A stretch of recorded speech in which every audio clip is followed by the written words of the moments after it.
In this video, we are going to show you the summary of Wuthering Heights by Emily Brontë. So let's start. Wuthering Heights is one of the most famous and powerful novels in English literature.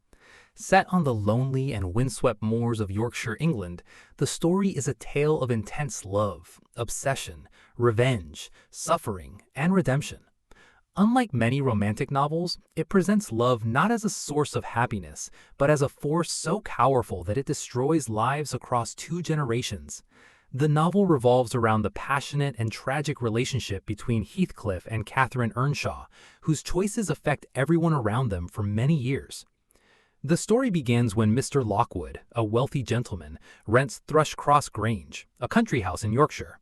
Curious about his landlord, he visits the nearby estate called Wuthering Heights. There, he meets the strange and unfriendly Heathcliff along with several other mysterious residents. Lockwood finds the atmosphere uncomfortable and unsettling. During a snowstorm, Lockwood is forced to spend the night at Wuthering Heights. While sleeping in an old room, he experiences a terrifying dream in which he sees the ghost of a young woman named Catherine begging to be let in through a window. The incident deeply disturbs him. Wanting to understand the history of the house and its residents, Lockwood asks Nellie Dean, the housekeeper at Thrushcross Grange, to tell him the story. Nellie begins her account many years earlier. The story starts when Mr. Earnshaw, the owner of Wuthering Heights, returns home from a trip to Liverpool with a poor, homeless boy. The boy has no known family and is given the name Heathcliff. Mr. Earnshaw grows very fond of him, but this creates jealousy in his son Hindley Earnshaw. Only Hindley's sister Catherine welcomes Heathcliff warmly. As children, Catherine and Heathcliff develop an extraordinarily close bond. They spend their days wandering the moors together and become inseparable companions. Their friendship grows into a deep emotional connection, unlike anything either experiences with anyone else. Catherine sees Heathcliff as part of herself, and Heathcliff's entire world revolves around Catherine.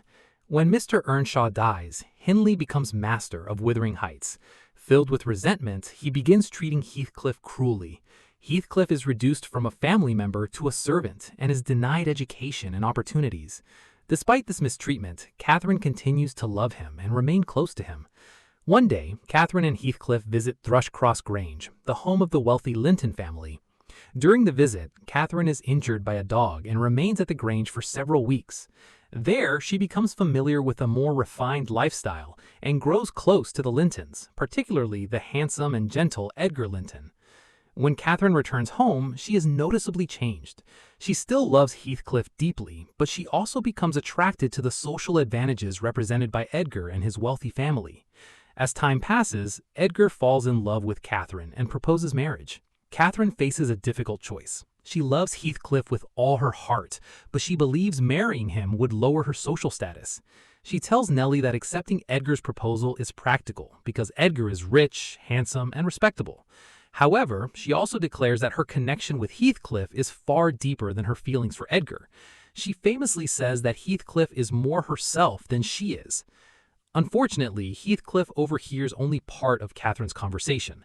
He hears her say that marrying him would degrade her and never hears her declaration of love.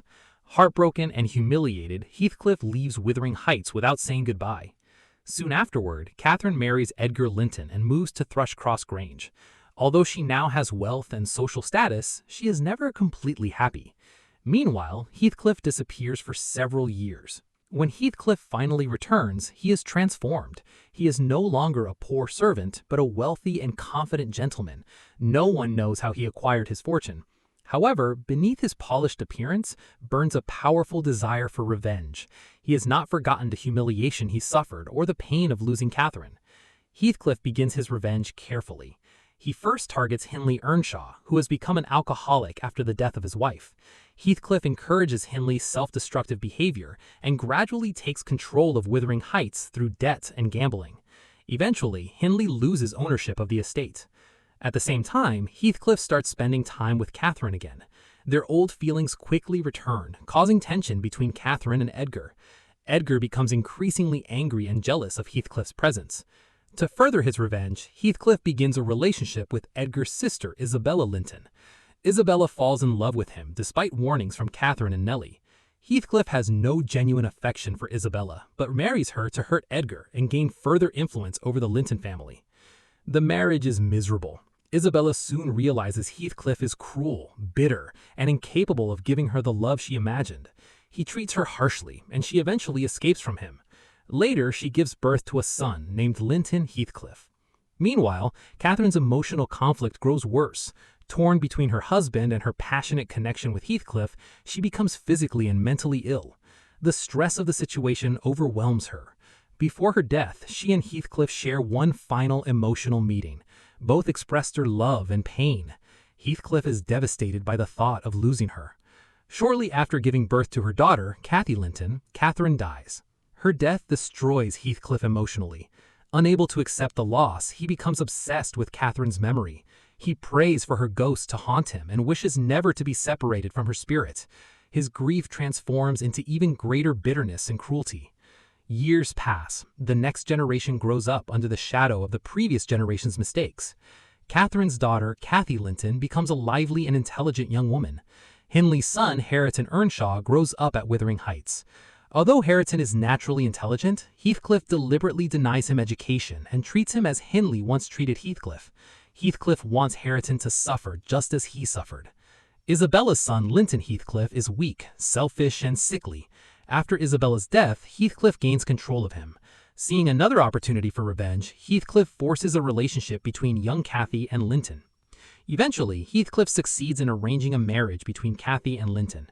Shortly afterward, Edgar Linton dies, followed shortly after that by the sickly Linton himself. Through these events, Heathcliff gains control of both Wuthering Heights and Thrushcross Grange. His revenge appears complete. Yet, victory brings him little satisfaction. Instead of happiness, he feels increasingly haunted by memories of Catherine. He becomes withdrawn, restless, and obsessed with thoughts of death. The revenge that consumed his life no longer interests him. Meanwhile, something unexpected begins to happen. Cathy and Hareton, despite their difficult circumstances, grow closer. At first, Cathy looks down on Hareton because of his lack of education. However, she gradually recognizes his kindness, loyalty, and good heart. Hareton admires Cathy deeply and works hard to improve himself. Their relationship develops into genuine love, creating a sharp contrast with the destructive passion of Heathcliff and Catherine. Where the older generation was driven by pride, obsession, and revenge, the younger generation learns forgiveness, patience, and understanding. As Cathy and Hareton become closer, Heathcliff loses interest in maintaining his hatred. He begins seeing reminders of Catherine everywhere. He believes he can sense her presence near him. His desire to be reunited with her becomes stronger than his desire for revenge. One night, Heathcliff disappears. The next morning, he is found dead in his room, lying peacefully with an expression of strange happiness on his face. It seems as if he has finally found the peace that eluded him throughout his life. After Heathcliff's death, the darkness that has hung over both families begins to fade. Cathy and Hareton plan to marry and move to Thrushcross Grange. The long cycle of hatred, suffering, and revenge finally comes to an end. In the end, Wuthering Heights is the story of a powerful and destructive love that survives beyond death itself. Through Heathcliff and Catherine, Emily Brontë explores passion, obsession, revenge, and the consequences of human choices. At the same time, the novel offers hope through Cathy and Hareton, showing that forgiveness and love can finally heal even the deepest wounds. This combination of tragedy, romance, and redemption has made Wuthering Heights one of the most unforgettable novels ever written.